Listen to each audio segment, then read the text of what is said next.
नुकताच आपण देशाचा 80वा स्वातंत्र्य दिन साजरा केला। 80 वर्षात भारतानं विकासाच्या दिशेनं मोठी झेप घेतली। शहरी भागात समतोल जीवनशैली आणली, गावं बदलली, हातात मोबाईल आले, इंटरनेटच्या जगात माणसं रुळली। पण हे सगळं असताना महाराष्ट्रातलाच एक भाग इतकी वर्ष झाली तरी एका मूलभूत अधिकारासाठी आजही लढतोय।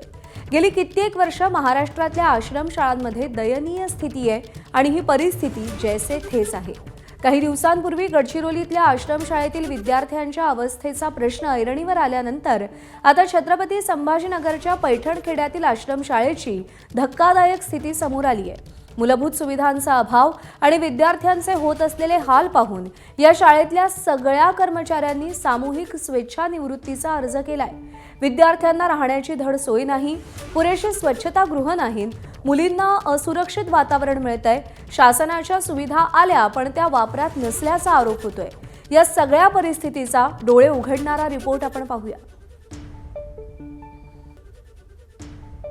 श्रीकृष्ण प्राथमिक आश्रमशाळेतल्या मुलींच्या राहण्याची व्यवस्था कशी हे तुम्हाला दाखवतो। हे निवासी व्यवस्था मुली आहे आणि आपण जर इथून पाहिलं तर एक हॉल आहे, ना इथे कॉट आहे ना इथे कुठली व्यवस्था आहे। एक हिरव्या कलरची चटई या ठिकाणी टाकलेली आहे आणि त्यावरच अशा पद्धतीचं वास्तव एकाच हॉलमध्ये राहावं लागतं आणि मुलं देखील ज्या पद्धतीनं मुलींची राहण्याची व्यवस्था आहे अगदी अशीच मुलांची देखील राहण्याची व्यवस्था आहे। आणि उघड्यावरच मुलांनी लघवी केल्यामुळे इथे घाण अशा पद्धतीचा वास येतोय आणि ही अवस्था आपण पाहिली तर विद्यार्थी कसे राहत असतील याची आपल्याला निश्चितप्रमाणे जाणीव झाल्याशिवाय राहणार नाही। आता प्रश्न सर हा आहे की किती अनुदान मिळतं विद्यार्थ्यांना? प्रति विद्यार्थी 11 महिन्यांच्या हिशोबानं 2200 रुपये महिना प्रत्येक विद्यार्थ्याला अनुदान परिपोषणासाठी मिळतं। त्याच्यानंतर वेतन इतर अनुदान, शिक्षक कर्मचाऱ्यांच्या वेतनावर 12% वेतन इतर अनुदान 7व्या वेतन आयोगानुसार मिळतं।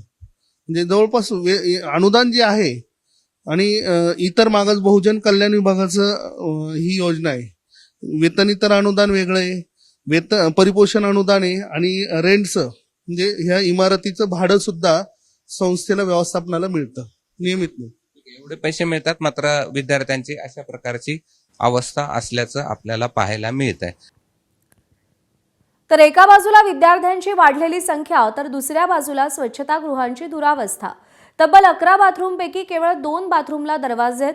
जवळपास 125 विद्यार्थी या बाथरूमचा वापर करतात, त्यामुळे विद्यार्थ्यांना उघड्यावर अंघोळ करण्याची वेळ आल्याचं सांगितलं जात आहे। आढावा घेतलाय कृष्णा केंडे यांनी।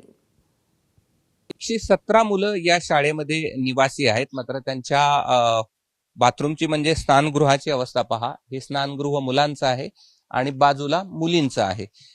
हे सगळे 11 स्नानगृह आहेत, मात्र त्यातल्या केवळ 2 स्नानगृहाला दरवाजे आहेत। म्हणजे मुलं असो किंवा मुली असो, 1ली ते 9वीतल्या ह्या सगळ्यांना अशाच पद्धतीच्या बाथरूम मध्ये आंघोळ करावी लागते।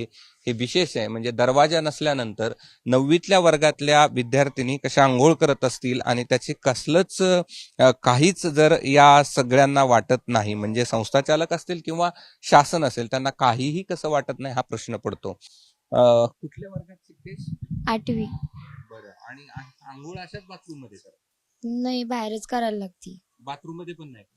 नाही, ते 2 बाथरूम आहे की कधी कधी दुसऱ्या मुली जाते, बाकीच्या मुलींना बाहेर करायला लागते। बर, आणि आणखी काय काय समस्या आहे तिथे? साप पण निघतात, त्या दिवशी इथं साप पण निघला होता। आम्हाला उघड्यावर आंघोळी करायला लागता, इथं सोय चिखलात जेवा लागतं, आणखी इथं फळं नाही भेटत, दूध नाही भेटत, मटण नाही भेटत आणि इथं बाथरूमला दरवाजे नाही। आमच्या संग एक महिला ठेवली पाहिजे।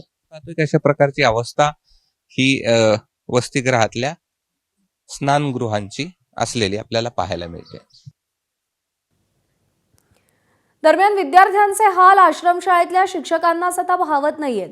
परिस्थिती पाहून तिथले शिक्षक आणि कर्मचाऱ्यांच्या डोळ्यात अक्षरशः पाणी आलंय आणि त्यामुळे शाळेतील सगळ्या कर्मचाऱ्यांनी सामूहिक स्वेच्छानिवृत्तीचा अर्ज केलाय। त्यांचं नेमकं काय म्हणणं आहे आपण पाहूया। कोणत्या प्रकारे म्हणजे व्यवस्थापन आणि प्रशासन कोणती त्याच्यावर कार्य करत नाही।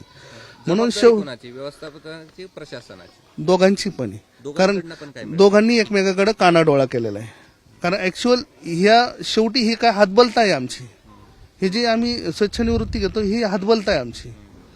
काहीच होत नाहीये आणि ते पाहत नाहीये.